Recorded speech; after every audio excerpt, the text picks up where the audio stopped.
You're not doing anything extreme. You go to bed at 1, you're up at 5.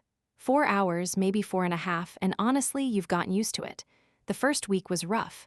Now it's just how you live. Coffee at 6, another at 11, and you get through the day like everyone else. Here's what nobody tells you.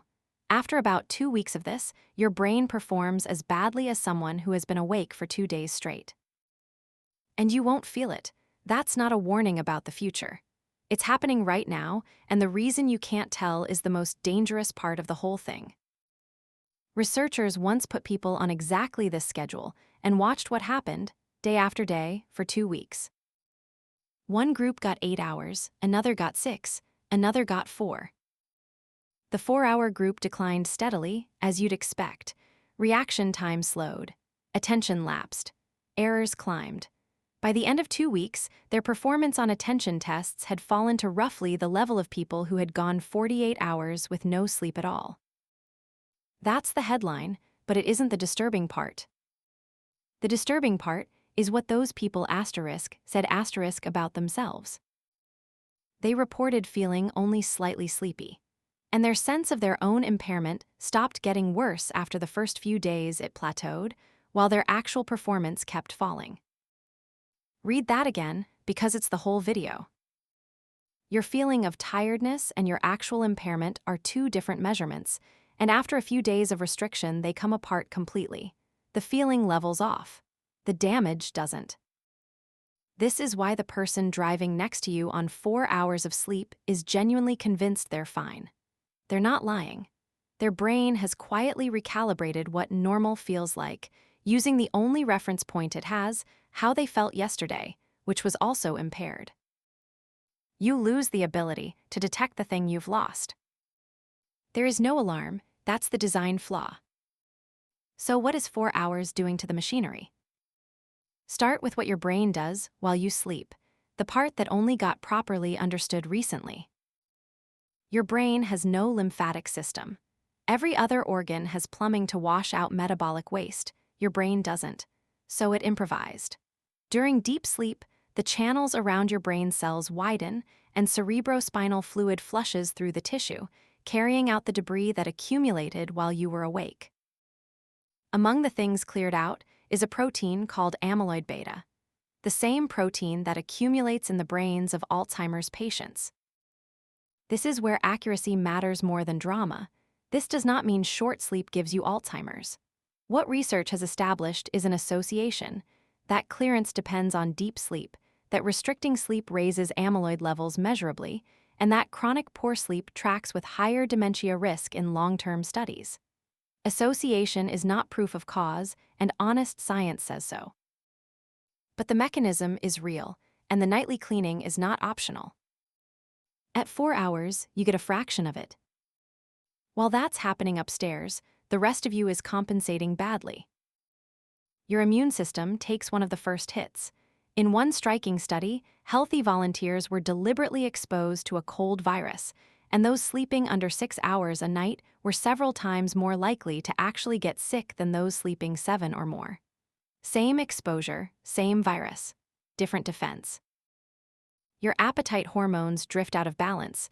The hormone that signals hunger rises, the one that signals fullness falls. So you eat more, and you crave specifically the fast, sugary things, and you conclude you have no willpower. It isn't willpower, it's chemistry you didn't choose.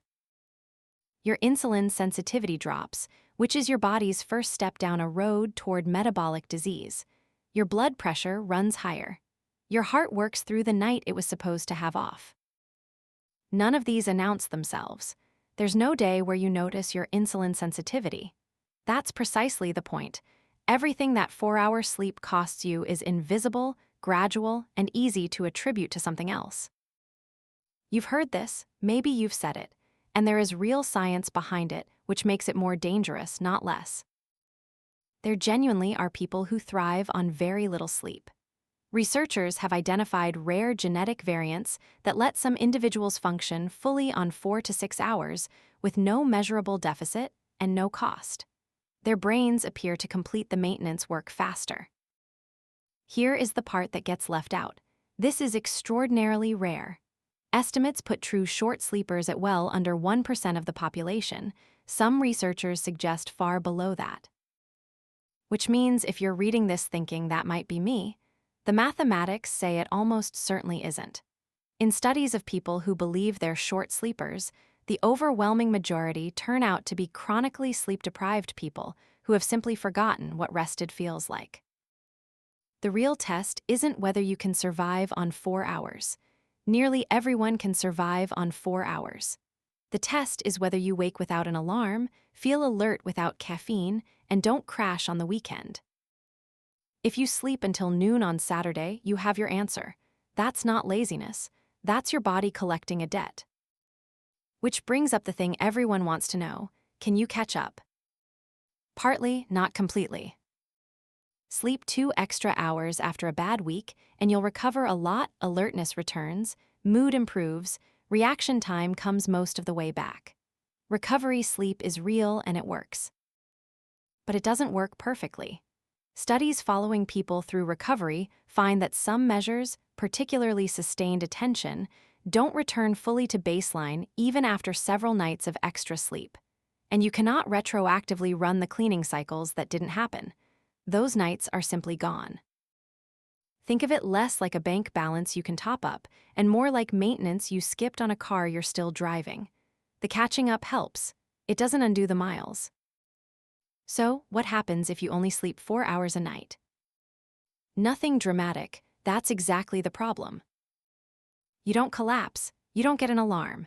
You get a slow, quiet erosion, attention that leaks, a mood that shortens, an immune system that gives ground, a metabolism that drifts, and a brain that skips the nightly cleaning it was built to do. All of it invisible.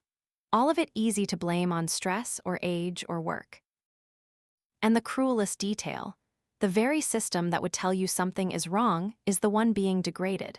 You're using an impaired brain to assess an impaired brain, and it reports back that everything is fine. The people around you would notice first. You'd be the last. If you want a real answer for yourself, don't rely on how you feel. Watch what happens on the first free morning with no alarm. Whatever time you naturally wake, that's the number your body was asking for the whole time. Here's the thought that stays with me. Your body has one non-negotiable requirement it will never stop demanding, and one it will let you neglect for years without ever raising its voice. Food, you notice. Sleep, you don't.